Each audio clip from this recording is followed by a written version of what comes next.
आत्ता सावित्री मातेला वंदन करण्यासाठी मी गेली 32 वर्ष येतो आहे. त्यामुळं एकही खंड आम्ही ठेवलेला नाही. मी माझ्या पक्षाच्या वतीनं केंद्राला आणि राज्याला विनंती करेन की सावित्रीबाईला भारतरत्न देण्याचा प्रयत्न करावा, अशी आज त्यांच्या जयंतीनिमित्त मी मागणी करत आहे. आणि सावित्रीबाईने या देशामध्ये मन भरून येतं की ज्यावेळेस फॉरेनला जातो त्यावेळेस महात्मा फुले आणि सावित्रीबाईचा फोटो देखील पुतळा बघायला मिळतो बाबासाहेबांचा वगैरे. आणि विशेष म्हणजे ह्यांचं काम हे नुसतं महिलांना शिक्षण देण्यापुरतं नाही तर सामाजिक परिवर्तनाची भूमिका या नवरा बायकोनी केलेली आहे ती जगात अजोड आहे. आणि त्यांना वंदन करणं हे आमचं काम आहे. आम्ही दरवर्षी येत राहतो त्यांचा आदर. पण साहेब, सगळ्यात महत्त्वाची तुम्ही मागणी केली आहे छत्रपतींच्या बाबतीत त्यांनी पक्ष काढावा. आजच्या दिवशी तरी काय सांगणार की त्यांच्यावर अन्याय झाला आहे, ओबीसीवर अन्याय होतो? मी एवढंच बोलीन, भुजबळ साहेब हे आदरणीय मोठे नेते आहेत आमचे. मी त्यांना सल्ला देणे इतपत मोठा माणूस नाही, परंतु दुसऱ्याच्या घरात राहिल्यावर असं होत राहतं. त्यासाठी आपली स्वतःची झोपडी बांधली पाहिजे, हीच माझी. आता ते माझ्यापेक्षा मोठे आहेत, माझे आदरणीय नेते आहेत ते, म्हणून मी कोणाला सांगणार नाही की कोणाला अन्याय होतून काय होतो. जोपर्यंत आपलं स्वतःचं घर बांधलं जाणार नाही तोपर्यंत अन्याय आपल्या होत राहणार आहे. म्हणूनच आम्ही शहाणे होऊन 2003ला स्वतःची झोपडी बांधलेली आहे. कुणाच्या महालाची अपेक्षा न ठेवता. महालात गेलं का असं चढ उतार होतात, त्या पक्षाची फिलॉसॉफी असते, आपण त्याबद्दल विचार बोलणं योग्य नाही. पण भुजबळ साहेब मोठे नेते आहेत, आदरणीय. आणि नायगावची डेव्हलपमेंट केली ती छगन भुजबळांनी केली. ओबीसीची नॅशनल लेवलला जी ओबीसी जागृती आणण्याचं काम केलं त्यात भुजबळांचा सिंहाचा वाटा आहे.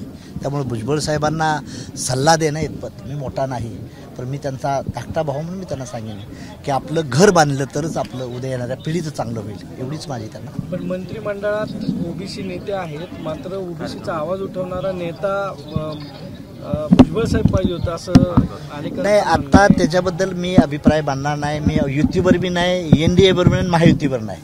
आम्ही आमच्या स्वतंत्र आहे, आमची स्वतःचीच ताकद एक दिवस करू आणि आम्ही आमच्या विचाराचं राज्य आणण्याचा प्रयत्न करू. फुलेंना अभिप्रेत असलेलं राज्य या देशाला आणण्याचा प्रयत्न माझा पक्ष करेल. त्यामुळं कोणी काय केलंय आता त्यांची सत्ता आहे, त्याबद्दल आपण बोलण्याचा अर्थ नाही. जगच तिकडं आहे. परंतु एक दिवस फुले विचाराचा राष्ट्रीय समाज पक्षाचे मुख्यमंत्री नायगावला येईल, त्या दिवशी आम्ही तो करण्याचा प्रयत्न करू. मग भुजबळ साहेब समाजाचं आरक्षण असू दे, या सगळ्या गोष्टी साऱ्याच आरक्षण, मराठ्यांचं असेल, मुसलमानांचं असेल, ओबीसीचं असेल, धनगरांचं असेल, जोपर्यंत तुमचं राजकीय दल मोठं होणार नाही तोपर्यंत ही मंडळी आरक्षण कोण देणार नाही. काँग्रेस असू द्या, काँग्रेसनं काय केलं? हाच दिवा लावला. तीच BJP करणार आहे. BJP आणि काँग्रेसमध्ये फरक नाही, बोथ आर इन सेम. पण तुम्ही म्हटले की राष्ट्रीय समाज पक्षाचा विचार असणारा मुख्यमंत्री, मग ते भुजबळ साहेब असतील? नाही, आता भुजबळ साहेब सध्याला राष्ट्रवादीत आहेत, त्याबद्दल आता बोलणं योग्य नाही. म्हणजे भुजबळ साहेब हे एका पक्षाचे नेते आहेत आणि दुसऱ्याच्या घरात मायासारख्यानं डोकावणं योग्य नाही.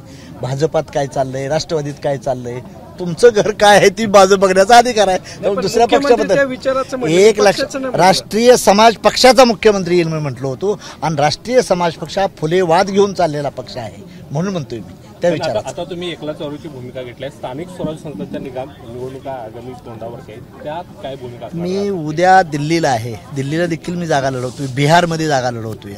जिंकतेल असं मी म्हणणार नाही, पण वोट ऑफ पर्सेंटेज माझं चांगलं वाढेल आणि एक दिवस राष्ट्रीय समाज पक्ष फुले विचाराची नॅशनल पार्टी बनेल, एवढंच मी आपल्याला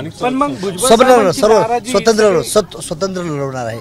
भुजबळ साहेबांची नाराजी ही ओबीसीला पटणारी आहे. एक लक्षात ठेवा, हा त्यांच्या अंतर्गतचा प्रश्न आहे. भुजबळ साहेब हे ओबीसीचे माइलस्टोन नेते आहेत, मोठे नेते आहेत. ती त्याच्या पक्षाची फिलॉसॉफी आहे. म्हणूनच आम्ही म्हणतोय की त्यांनी पक्ष जोपर्यंत असेल, मी माझ्या पक्षातलं विचारा माझ्या पक्षाच्या आमदारला काय करायचं ते.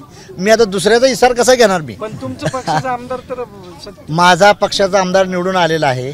तिथं महाविकास आघाडीनं महायुतीनं उमेदवार दिला नाही, त्यांना उमेदवार मिळाला नाही तिथं, आणि त्यामुळे ते माझा आमदार निवडून आला आहे. माझे 3 आमदार थोड्या मतात गेलेत आणि एक आमदार माझा विजय झालेला आहे. I am the winner party.